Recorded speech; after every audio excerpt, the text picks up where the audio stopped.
Hello guys, welcome back to SM financial. So bitcoin जो है अपना कंटिन्यू प्रीवियस वाला हाई ब्रेक करते हुए ही ऊपर की तरफ जा रहा है और हर बार जो है बिटकॉइन अपना नया हाई लगा रहा है। अब अगर आपको लग रहा होगा कि मैं आपको बताऊंगा कि बिटकॉइन कहाँ तक जा सकता है और कहाँ से बिटकॉइन का जो ट्रेंड है वो चेंज हो सकता है, तो ऐसा बिल्कुल भी नहीं है, क्योंकि यहाँ पे करंटली मार्केट जिस हिसाब से चल रहा है किसी को नहीं पता है कि बिटकॉइन कितना ऊपर जा सकता है। ना मुझे पता है ना किसी और को पता है, क्योंकि मार्केट ने जो है अपना ऑल टाइम हाई ब्रेक किया और ऑल टाइम हाई के बाद हमारे पास नया रेजिस्टेंस नहीं है जहां से मार्केट ने ट्रेंड को चेंज किया हो। अगर मार्केट ऑल टाइम हाई से ही ट्रेंड को चेंज करता है तब हम लोग कह सकते थे कि मार्केट यहाँ से रिजेक्शन ले सकता है या फिर मार्केट और कितना नीचे जा सकता है। लेकिन यहाँ पे मार्केट ने जो है अपना ऑल टाइम हाई ब्रेक किया है, इसलिए ये तय कर पाना बहुत मुश्किल है कि मार्केट और कितना ऊपर जा सकता है। तो इसलिए ना मुझे पता है कि मार्केट और कितना ऊपर जा सकता है और मार्केट कहाँ से टर्न हो सकता है, ना किसी को पता है। लेकिन फिर भी हम लोग यहाँ पे एक प्रोबेबिलिटी को फाइंड आउट करने की कोशिश करेंगे। डेटा के हिसाब से देखेंगे कि मार्केट में डेटा क्या बता रहा है, चार्ट के हिसाब से देखेंगे कि चार्ट किस तरीके से डिजाइन हो रहे हैं, उसके हिसाब से ही जो है हम लोग यहाँ पे थोड़ा तो भी आइडेंटिफाई करने की कोशिश करेंगे।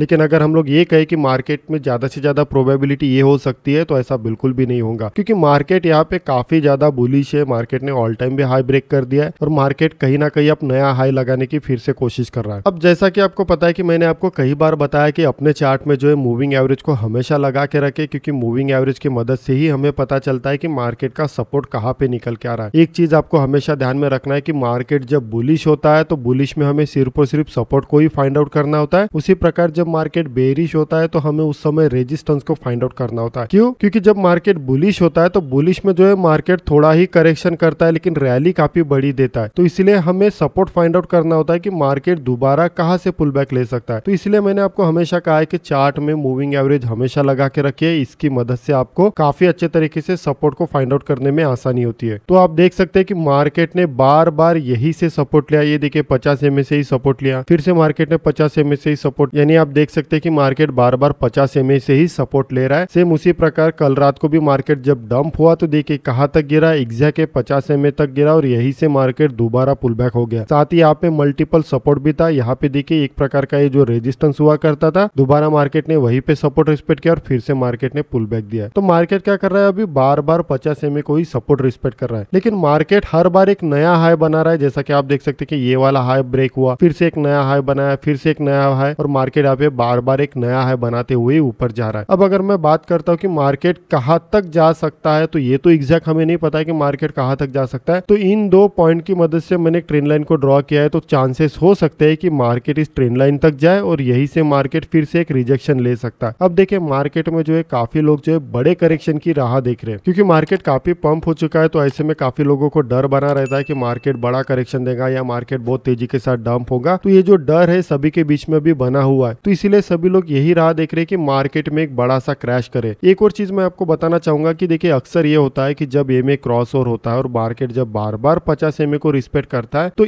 एक तो भी बार जो है मार्केट 200 एमए को जरूर रिस्पेक्ट करेगा। तो सेम अभी भी मैं आपको यही बताने की कोशिश कर रहा हूँ कि मार्केट एक तो भी बार जो है 200 एमए को जरूर टेस्ट करेगा। काफी बार हो चुका है कि मार्केट 50 एमए को ही रिस्पेक्ट कर रहा है, लेकिन ये कहां से यू टर्न लेगा ये अभी तय नहीं है, क्योंकि मार्केट में ऐसा कुछ दिख ही नहीं रहा है कि जहां से हम लोग एक आइडेंटिफाई कर सके कि हाँ मार्केट ने अभी यहाँ से अपना ट्रेंड को चेंज कर दिया है और चांसेस है कि मार्केट अब 200 को एमए टेस्ट कर सकता है। तो मार्केट कहीं से भी 200 एमए टेस्ट कर सकता है, मार्केट तेजी के साथ भी कर सकता है, मार्केट धीरे धीरे भी कर सकता है, लेकिन आने वाले दिनों में जो है आपको मार्केट 200 एमए जो है जरूर टेस्ट करते हुए दिखाई देगा। तो जिस दिन भी मार्केट ने जो है 200 एमए टेस्ट करेगा, आपको जो है दोबारा एक बॉटम मिलेगा बिटकॉइन में इन्वेस्टमेंट करने का, और ये जो है एक गोल्डन अपॉर्चुनिटी जो है आपको जरूर आने वाले दिनों में मिलेंगी। अब थोड़ा सा यहाँ पे हम लोग डेटा के हिसाब से देख लेते हैं कि डेटा मुझे क्या बता रहा है। तो देखिए डेटा बड़े बड़े लेवल आपको यहाँ पे दिखाई दे रहे हैं। कॉल अगर आप देखोगे पुट के कंपेयर में, तो पुट को ज्यादा शॉर्ट किया गया है, कॉल को कम शॉर्ट किया गया है। साथ ही अगर मैं पीसीआर की बात करता हूँ तो पीसीआर है 1.4, इसका मतलब है कि मार्केट यहाँ पे बुलिश में ही है। अब यहाँ पे देखिए आपको कई सारे लेवल दिखाई दे रहे होंगे। देखिए 75 का लेवल दिखाई दे रहा है, 76 का लेवल दिखाई दे रहा है, लेकिन एक ऐसा लेवल है जो काफी बड़ा दिखाई दे रहा है, वो है 78 का लेवल। आप देख सकते हैं कि सबसे बड़ा जो लेवल आपको दिखाई दे रहा है वो है 78 का लेवल। तो एक चांसेस ये भी हो सकते हैं कि